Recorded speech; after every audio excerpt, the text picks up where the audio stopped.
Hey there, Boots Owen here. You can guess what this video will be about, I'd say.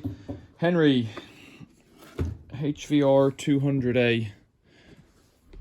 Andy Reynolds has given me this and another Henry to play with. Two tops, both have this high-low switch, on-off switch arrangement. The other one has seen better days. It was missing a plug, so I've stuck a plug on it and it works just fine, but the top casing is quite badly damaged. And this one, the high-low switch clicks. So this is a HVR200A as well. The high-low switch on this one returns to its original position and it works just fine. I've tested it outside. It needs a clean. I might get a new top for it or something like that off another one.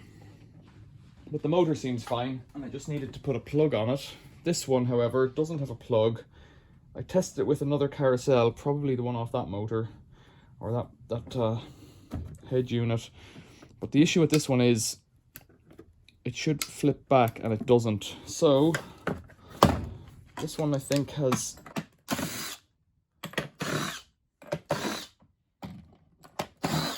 crosshead screws.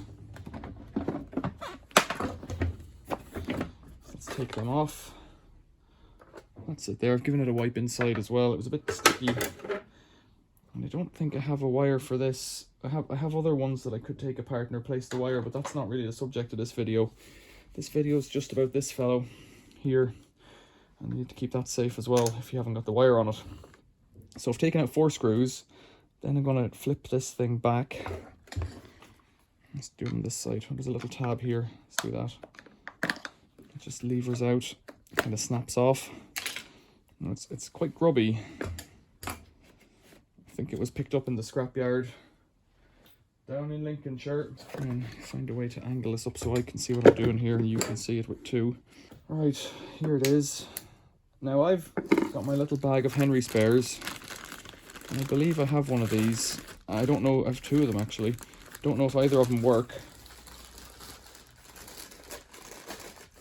I even have 3 of them. 1, 2. I have 2 of them. So I have 2 of them here, and both of them return like that. So the simplest thing to do would be just to do a switcheroo. But before I do that, I think I'd rather see if I can get it going. So just putting a screwdriver inside to push these tabs in, and then it should just kind of rise up in your hand. They don't tend to leave much of the cable spare, so you're kind of caught. You're kind of caught with the cable that you've got to kind of put the cable on in position, if that makes any sense. Now the center here is tied together, so there's only a single wire on the left as you're looking at it, and a double wire on the right. So if I use the needle nose pliers and just pull these guys off, this will come out. I'll give it a further wipe because it's a bit sticky. So these were in the scrapyard, probably had a hard life. The other one, the plug was missing, but it looked like the cable was all chewed up around there too. Let's put that one down here safe. I can still identify which one's working. So there is a spring in there. So you see, I don't know if you can see, just a little silver thing in there. There is a spring. I don't know why it's not springing. So it might just, like, it does work. It does come on and off. So it just might need a little bit of lubrication or something. I could get into it without harming it. Let's try and get a suitable, might just need a bit of lubrication. So I've just put the screwdriver in and wedged it out. I'm going to do this. Oh, it's gone back in again.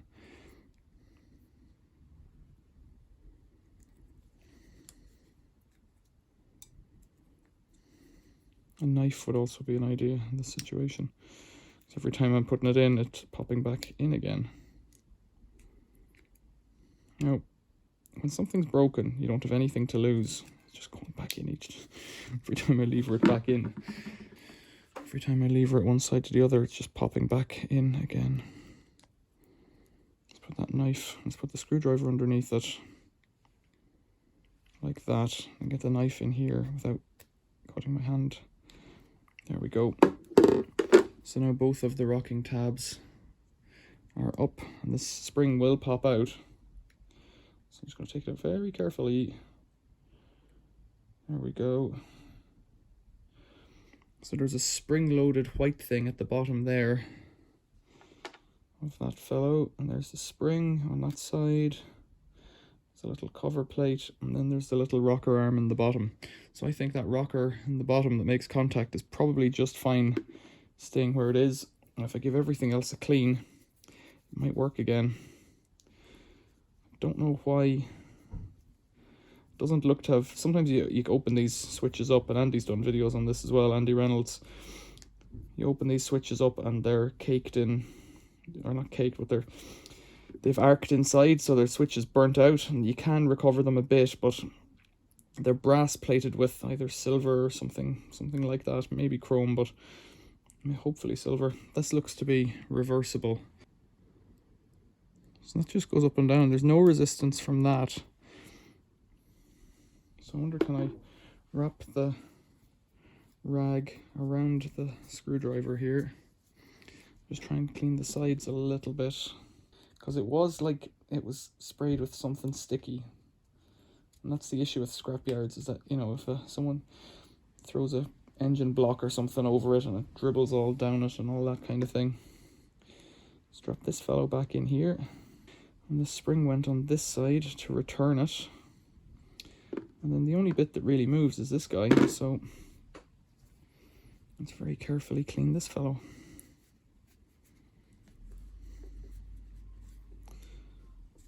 I need to remember which way around to put it, because it says high on one side. Now this thing here is a spring-loaded pin. I don't know if maybe it's not spring-loaded enough. You can give it a clean as well. You could spray contact cleaner in here, that would probably help too. I don't know if I have any. I think I do actually, electrical cleaner. But I don't know, like there's not much point if this is working. So these things often pop out. Let's see if we can get it to pop out. There it is. That's the pin, and there's a spring in here as well, probably. There it is. Oh. There's the spring. So let's try getting something tiny to poke in there. An engineer's pick. I just root it out a little bit.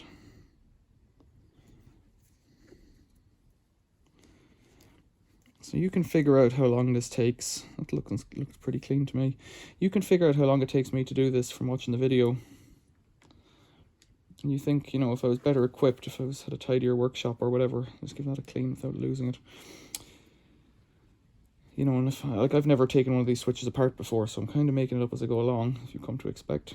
So it's got a bit of a spring-loaded action, and for whatever reason, some kind of friction's holding it in place there. 9 minutes. How much does a new switch cost? Potentially 10 quid. And I need to remember which way around the high goes. High is at the bottom, if it makes sense to you. So it's on the bottom face. So the spring doesn't engage with anything on the switch, on the body of the switch.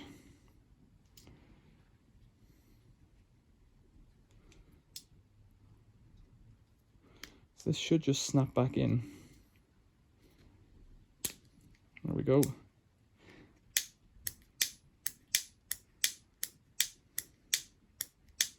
It's reluctant, is what I would say. Say it's not going back again. And this is like a trigger, clearly, a toggle. I guess it should go like that, really. So I don't know if it's much point in using it. I can just keep it for spares and use the good one that I can see is working better. They're the same thing, 1502/0430.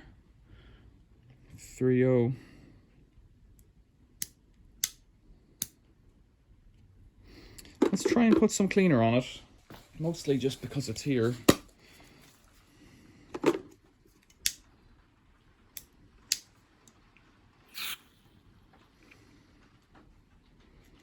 I just think this is funny stuff. I don't really understand what it is, really.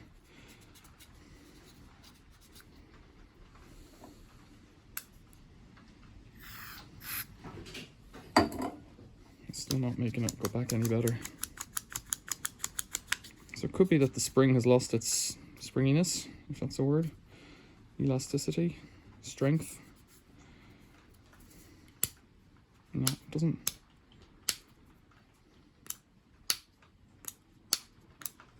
It should be hopping back, and it isn't. So, and some of them do have a high-low switch that stays on. Have I got one spare? There's the other one that's a spare one. It's the same, and it's the same number, so I know it's the same kind of thing. Yeah, there's the other kind with the low-high, and that's either, it's basically an on-off switch. It joins the two poles together. This is a different kind of toggling switch. So I'm going to use the good one, the new one, the replacement one. And I'm going to put this back in here. Just start by buffering that up, and then this one over here in the back. Using the needle nose pliers. You could use your fingers if you can get them in there. There's nothing stopping you. Right, so that's there. Off. Okay. I need some cables. I've got this little bit of cable. It's not very long, but it's a start. So let's have a look. I said I wasn't going to do it, but I'd rather the machine is working. Let's have a look at this thing here. In the bottom, 3 screws.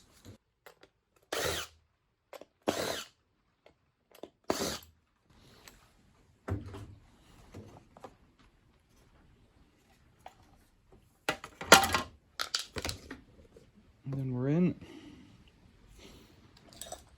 This wire has bare ends, so that's handy too.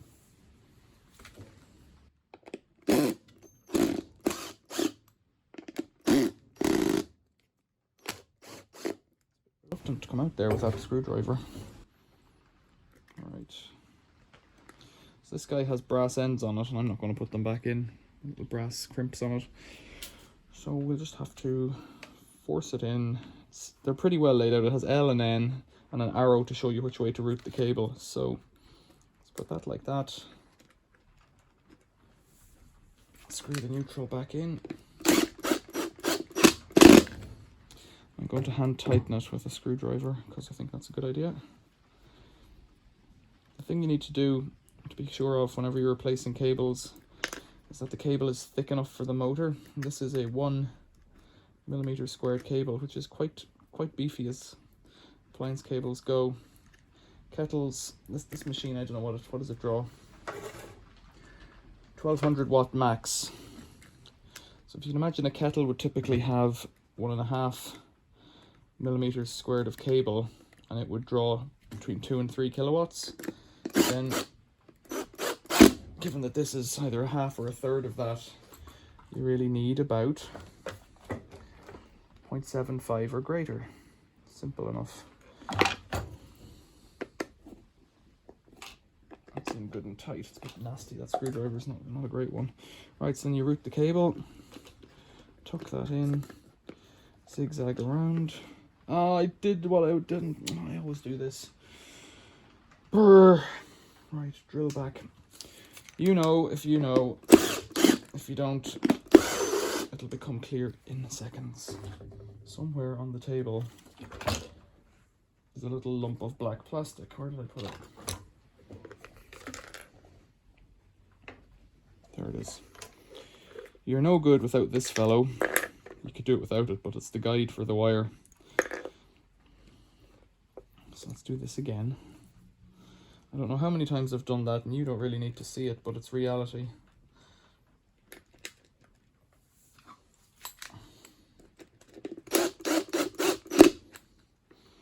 Despite the fact that I've managed to keep Henrys going, maybe 30 or 40 Henrys at this stage. It's the little stuff like that that catches you out. There's a Phillips. Okay, give this a wipe. Just because it's a bit sticky. Now route the cable back like this. You just follow the arrows. Yeah, and I think this cable's a bit short, but it's long enough to make a start. The top is where this bit. Now there, I'll give this a wipe too. It looks equally sticky. It's almost like everything got sprayed with something oily or greasy or fine oil mist or something. Now there is an arrow here. See that triangle? And it lines up with this triangle over here. So we're putting that there and that there. Then when I flip it over, it should just have the screw holes in the correct place. It's not bad actually, it's pretty close.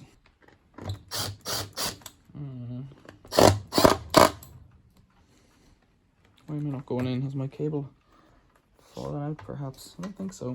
There we go, just a snap. No, something ain't right. That's it. Impact driving on plastic, not a great idea. So yeah, this is a bit sticky here. I thought I'd wipe this bit, but not enough. These little springs, these little copper and brass springs that bear down on the track, they like to have a bit of grease on them. Not much, depends on what they put on the factory, but I'll just share it out because one looks a bit dry. I'm taking most of the grease away. So flip this over until it sits down. Take the lid. Oh, I forgot to put the cover plate back on. It's a bit greasy, but you don't need that, but well, it's there. Slide the top down. This fellow here has a line on one side, but not on the other, so put the line up. Seems to be my memory of it. There we go. Flip it back. And we're missing 2 screws. There it is. So perhaps this will work.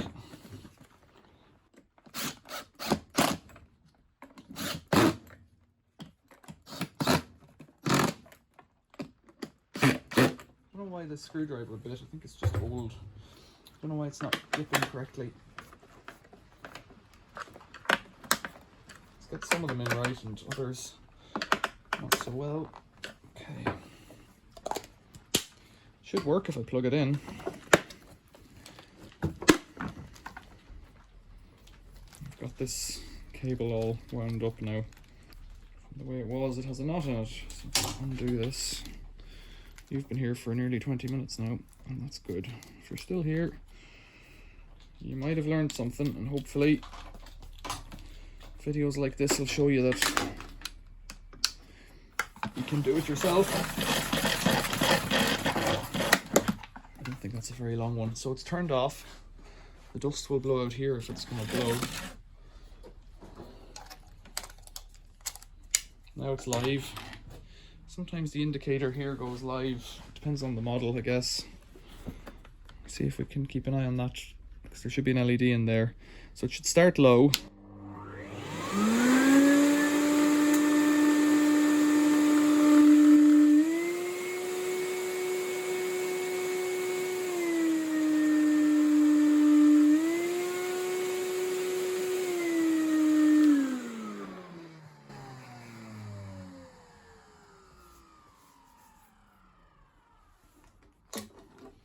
Oh, that's a success.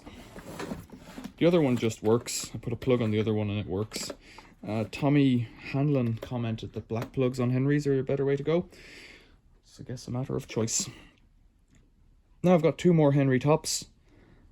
So that's pretty good, because I've got 2 more tops and 1 base. The base is outside cleaning off, drying off.